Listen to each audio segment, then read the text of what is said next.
Why is it that we instantly get along with some people, and others it's like wrestling an elephant? I think sometimes we have things in common with certain people, and other times we don't. My grandmother says that experience draws us to people, even if we don't know it. For instance, what did your adoptive mother die from? Cancer? Mine too.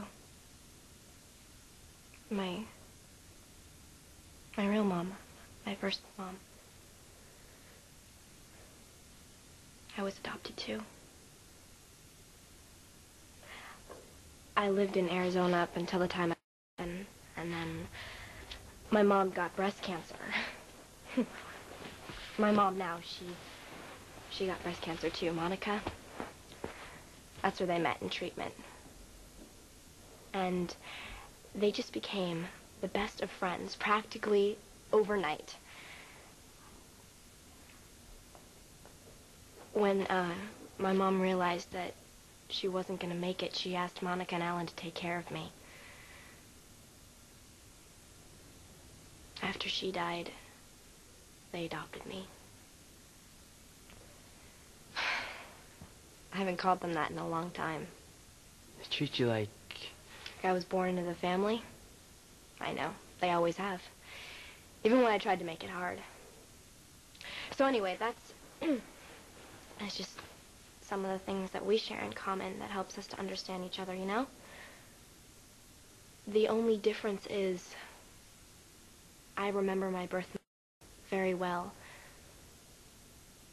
I had a chance to love her as a mom. And I think that that's why Sunny's so important to you. You've lost 2 moms. Maybe there's this hole inside and you feel like you need to fill it with something. I remember when I found out I was adopted, that Lily was my birth mother. All of a sudden, I felt like I didn't know who I was. Or maybe all of those things that never made sense. And that would explain it. I was adopted. And on the one hand, I was stunned. But on the other, it's like so much started making sense. Then I jumped to the conclusion that Sonny was my father. And I guess all around, I made him out to be someone that he isn't. You know, according to Sonny, my grandfather killed my mother when he was trying to murder Sonny because Sonny cheated on my mother. How's that for DNA? But that isn't you. You're Juan, and that's what makes you great. You know? That's who I like. That's who everybody else likes. Like your brother? Like Hannah, and Bobby, and Tony, and Laura. I see you failed to mention Elizabeth or the prince. Elizabeth likes you. Nicholas has a problem with the macho act. What act? Like I said, the best thing that came out of all of this is I met you. Please don't ever leave me. I can't promise that. I have a curfew, remember?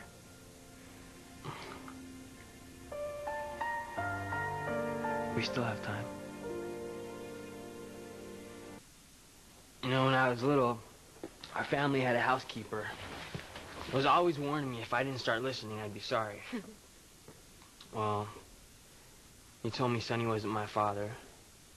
Your parents, Dr. Jones, everyone said that he was dangerous.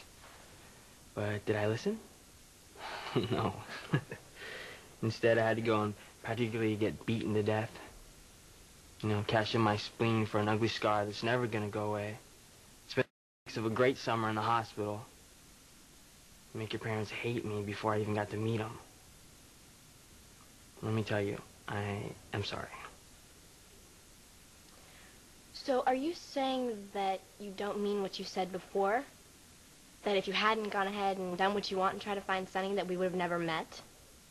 No, I meant that.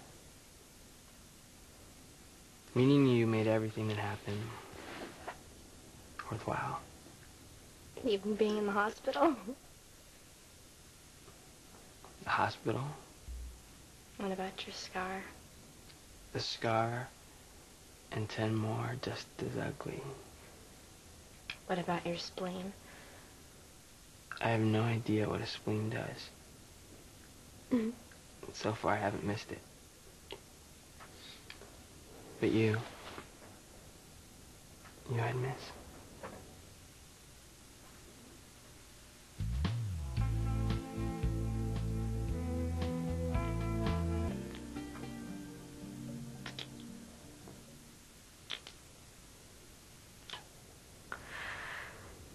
There's still one problem.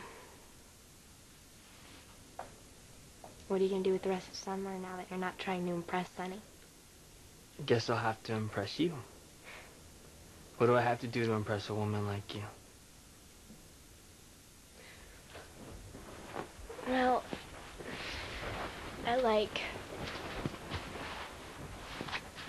a guy who takes me swimming. That's nice. A guy who can cook. That's good. And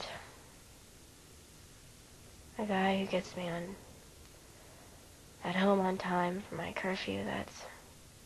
That's amazing. That blows me away. We still have time. There's a place that rents rowboats.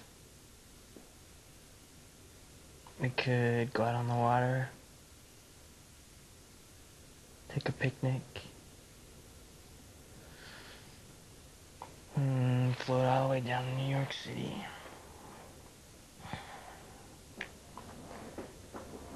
Never come back.